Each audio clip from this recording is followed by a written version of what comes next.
Hi everyone! Welcome to the Empath Art Case, another love reading, timeless and general. Take what resonates lang po, maybe some part of the reading makaresonate kayo, some part of it, and tignan natin ngayon.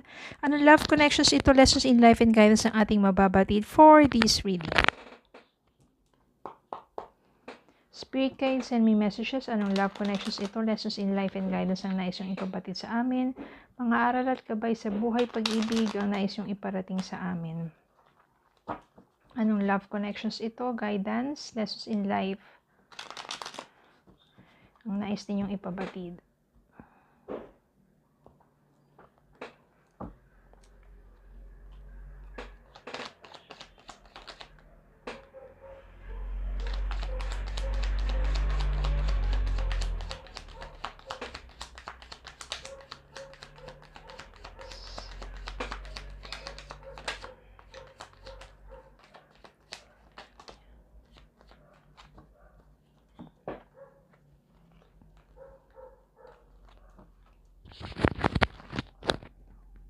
Nine of Pentacles,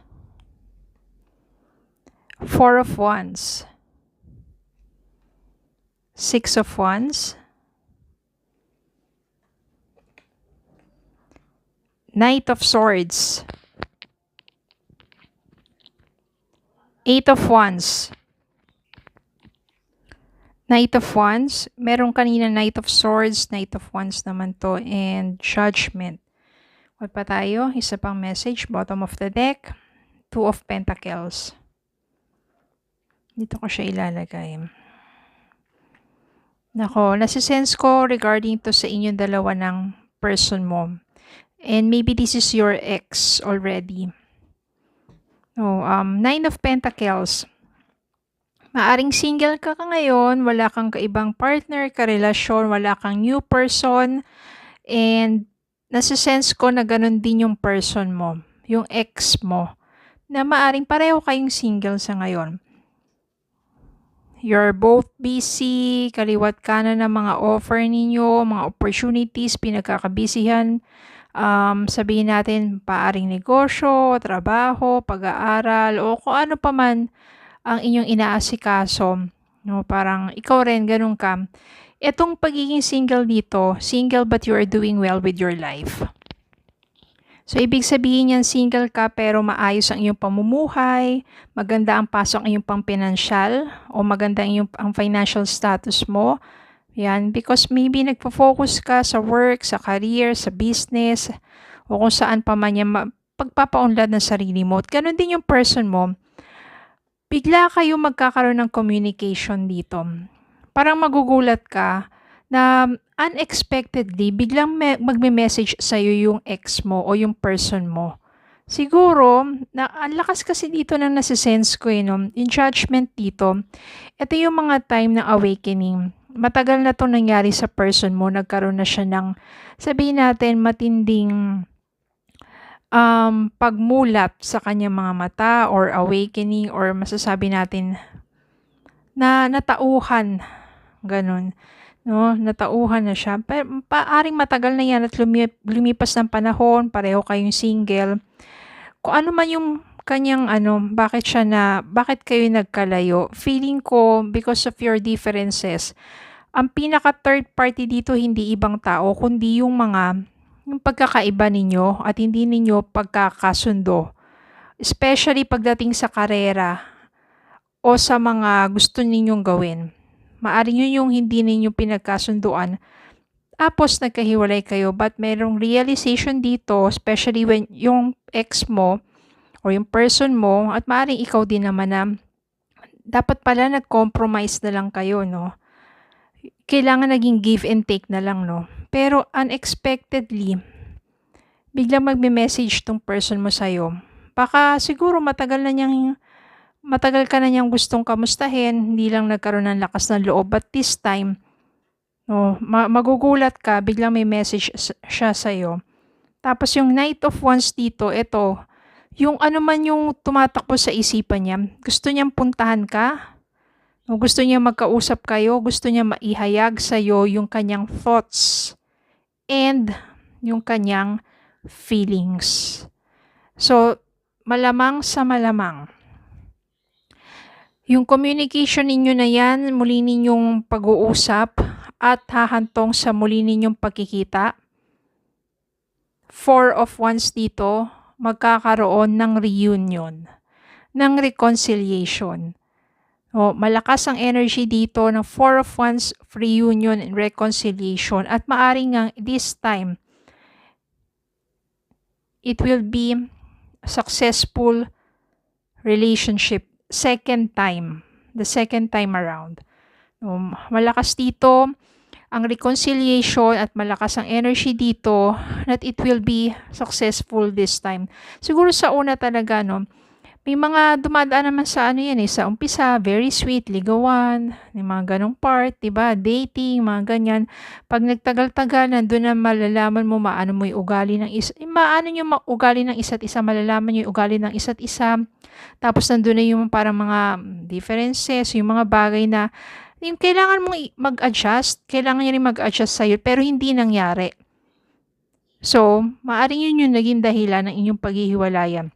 Hanggang sa, pareho na lang kayo, nag-take ng your own direction, your own path, nag-focus na lang kayo sa sarili ninyo, pero na-realize nyo one day, kasi malakas ang energy dito na maaring nakita ka ng person mo somewhere na maaring hindi mo alam, tapos nagbalik sa kanya yung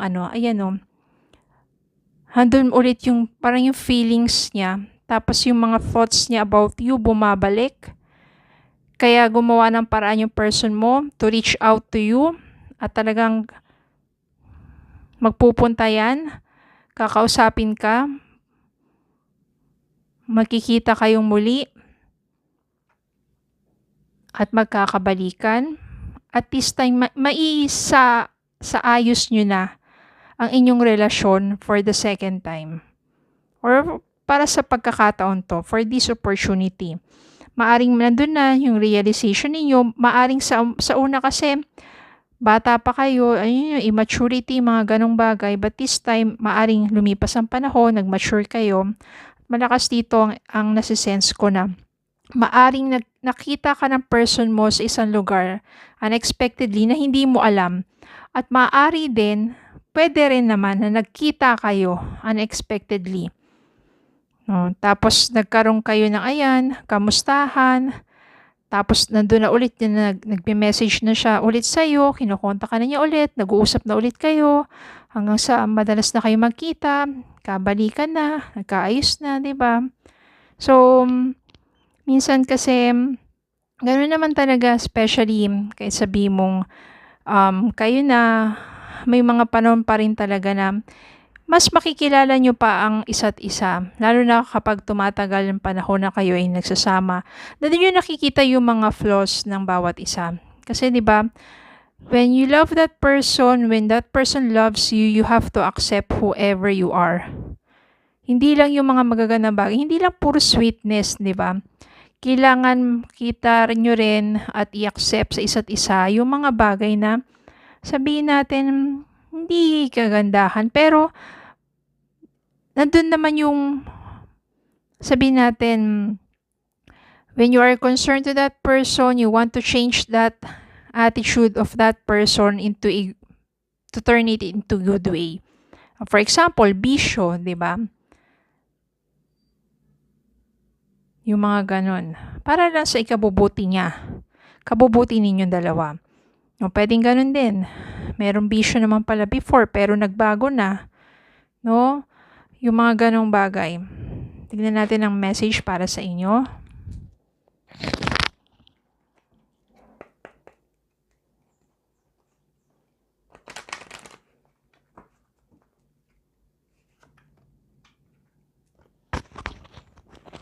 Make the effort. Great love is worth taking the steps you're guided to take. Eto, mag-e-effort yung person mo. Mag-e-effort talaga yan. Puntahan ka, suyuin ka muli. Or makipagkaibigan sa'yo muli hanggang muling maging kayo ulit.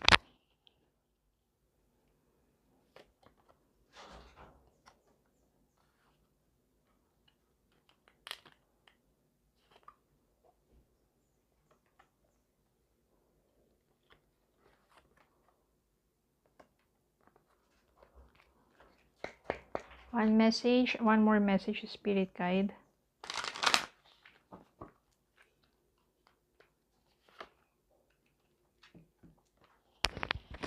Stay optimistic about your love life. Positive thinking and faith will bring you romance. So, positive thinking lang na maaari nga kung may issue before yung person mo, nagbago na siya, at positive thinking lang na mahal nyo pang isa't isa, nagkakaroon nga kayo ng reunion or reconciliation. So, positive thinking lang. That will bring you your faith, diba? And positive thinking will bring you romance, will bring you back together. Okay? So, itong person mo, mag-e-effort talaga yan. Especially nang nakita ka niya muli at nagkausap kayo muli, is nanumbalik, nandun yung tamis ng kanyang pagmamahal. At reunion, successful relationship. Okay, so yun lang po. Maraming salamat po for watching. Please don't forget to like, share, comment, subscribe. Follow me Facebook and TikTok. Have a good day po and God bless.